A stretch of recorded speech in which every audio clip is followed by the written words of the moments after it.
I think I have a State of the Union address, and it goes like this. The country and the world has been riddled by UFOs for fucking ages. Now what?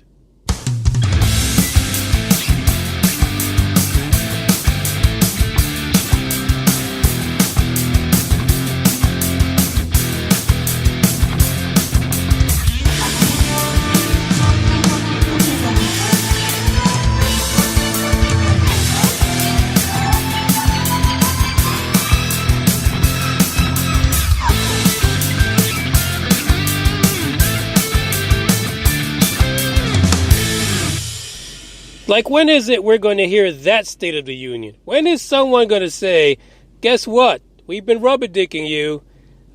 We found out, thanks to some intrepid people that did some investigating, that there's UFOs the fuck everywhere. And that we've been lying to you. That's why we investigate shit, spend millions of your tax money, and don't tell you a fucking thing. That's the State of the Union address I'm waiting for. That's the one. That's the moneymaker for me. And really, you can just go down the line from there. UFOs at the top, and then every other fucking black budget program that they have. Just go through them. Give us a list. Put it on a teleprompter or some shit like that, and just call it out. Just let us know. This is episode 188. I'm Manny Moonraker, and I'm feeling a little better today as well. Notwithstanding, the mucus is still just coming out of my nose like it's never going to end.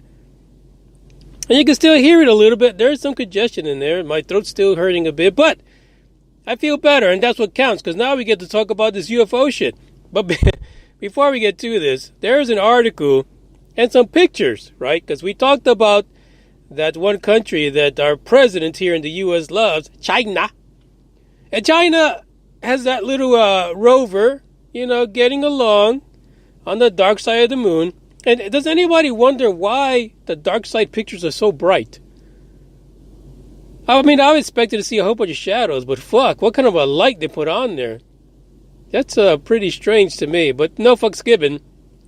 Let other people worry about that. But apparently, they also have a ship in orbit, around the moon, and it snapped a picture. The picture shows the Earth. Right, so now instead of us looking to the moon, we're looking from the moon down to the Earth. I guess it just happens to be there. But it wasn't flat. It looked particularly round. And so round and so not flat that you didn't see every single continent on the side that we saw. Because in the flat Earth, you can see, looking from the top down, you see every continent we know. Well, apparently not in this shot. And here's the real question. I mean, let's not fuck around and let's just get right to it. Where the fuck is the turtle? I didn't see any turtle in that picture. I don't understand. You flat earthers got to tell me what the fuck is going on. And why is it that none of the flat earthers have come out and challenged China? China! No, I mean, they'll come up. They'll come out and they'll be all up NASA's ass. They'll give them a ringing about how they're lying to the public. Well, I don't hear any flat earthers saying that China is lying in the photo they took, that they doctor it up. They removed the little turtle. They only, cut off half the continent and then rounded up the edges. Come on, stop fucking around.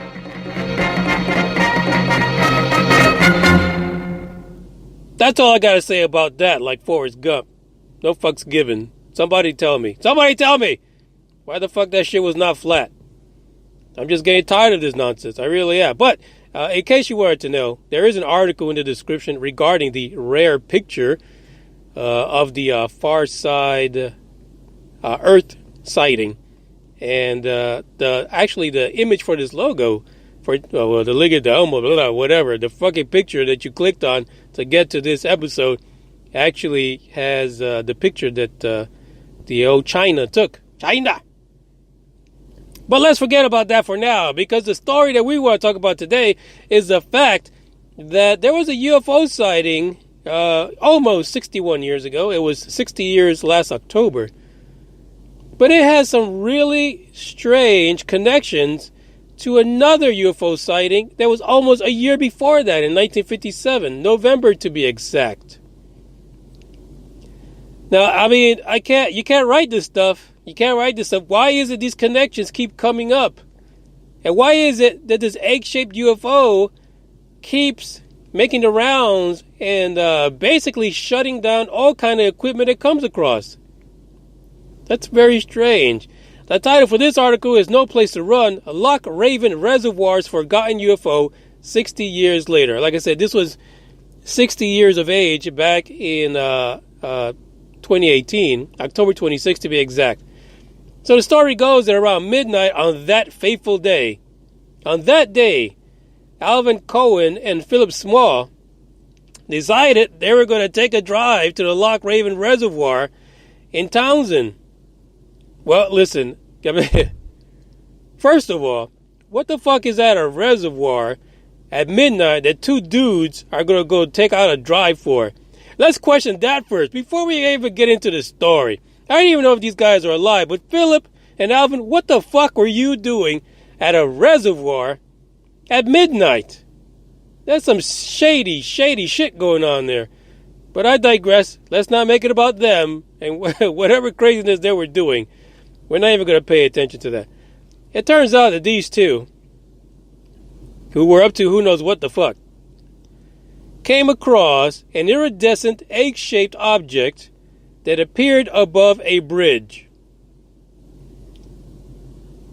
You know, every time I hear about these egg-shaped UFOs, I think about, what was that show back in the days? Mork from Ork.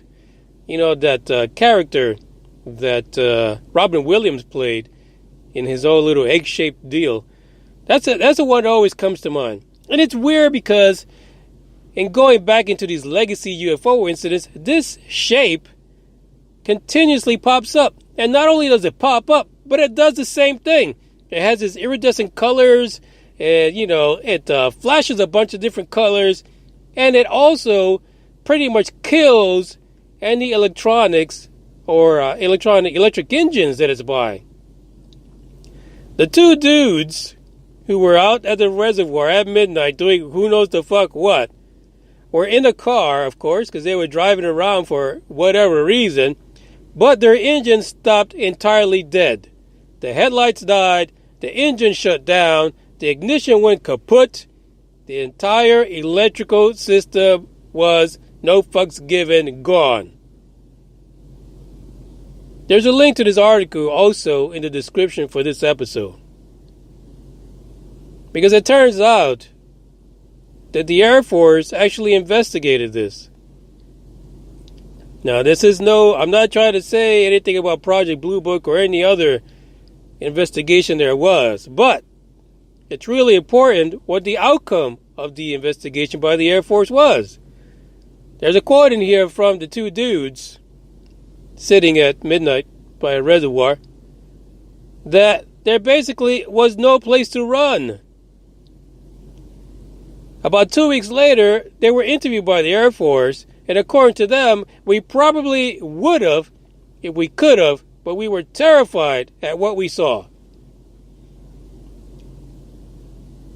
That is an ongoing story when it comes to this egg-shaped UFO. And here we are, 1958, October 26th.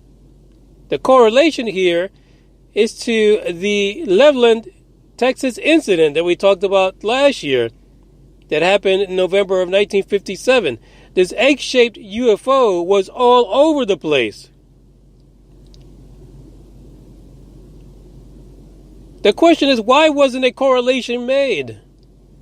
Why are these UFOs approximately a year apart, same shape, same type of interactions with the people that came across it and their equipment? Because if you remember, that Leveland, Texas UFO was stopping all kind of shit. Everybody was getting shut down. Why wasn't this addressed as a correlation? Why wasn't this a thing? I mean, I would have this so far up somebody's radar that they would have to eat, sleep, and shit egg-shaped UFOs until they resolve what the fuck happened. And to add insult to injury, the final determination by the Air Force on this particular incident by the reservoir with the two dudes who were doing who the fuck knows what was unresolved. They basically had no answer. They have no idea what it was.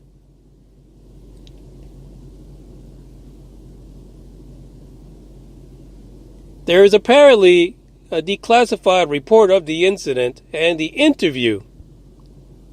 Would be interesting to see if you compare these two situations by the reservoir and over in Lebanon, like how close do these things really come to being the same exact UFO? Was there in the late 50s a string of egg-shaped UFOs just fucking around the country, starting shit or looking for something? Because in the Lebanon, it almost appeared like it was searching for something, and it may be searching for something in this case as well. Maybe that's where the chupacabras came from. I don't know. I'm just making shit up as I go along. But the point here is that the best thing about legacy incidents is the fact that if you come across them enough times, you start to see that there are connections. I'm not a fan of revisiting legacy incidents, endlessly, day in and day out for the rest of my fucking life, and reading every damn text and every damn opinion that people have on it. What I like is when you draw conclusions and correlations between these legacy incidents and show that maybe these correlations were missed on purpose. Maybe there's a reason why this egg-shaped UFO was not recognized as possibly something that was constantly occurring over that time period. Then you got to ask yourself why. What did we know at that point that kept us from pursuing these egg-shaped UFOs publicly? There's just too many damn questions. That's why I'm saying that the State of the Union address should address some of this shit. We're talking about over 30 years. Well, shit, not 30, over 60 years. Fuck my life. Of this egg-shaped UFO just wreaking havoc on people. Having them at the point where they're pretty much like deer in the headlights. Not knowing what they saw. Or what to do. I invite you guys to look at these incidents a little closer and see what correlations do you see between these two. Besides the two guys who are probably up to no good, there is a significant amount of related detail in between these two, and the fact that they happen in such proximity in time to each other really should have led to some additional investigations, of which probably happened. No fucks given, I understand. It probably happened behind closed doors at the Air Force level, or even more secret than that. I'm going home tonight to check out the next episode of Project Blue Book. Hopefully it was exciting. But we'll see. We'll talk about that a little bit tomorrow. So I'm about to check out. You flat earthers, you got some splaining to do. This is the Moonraker. I am checking out. So sayonara. Hey, oh, by the way, because the Chinese stomped a hole in the flat earth theory, we're just going to go out with their national anthem. No fucks given.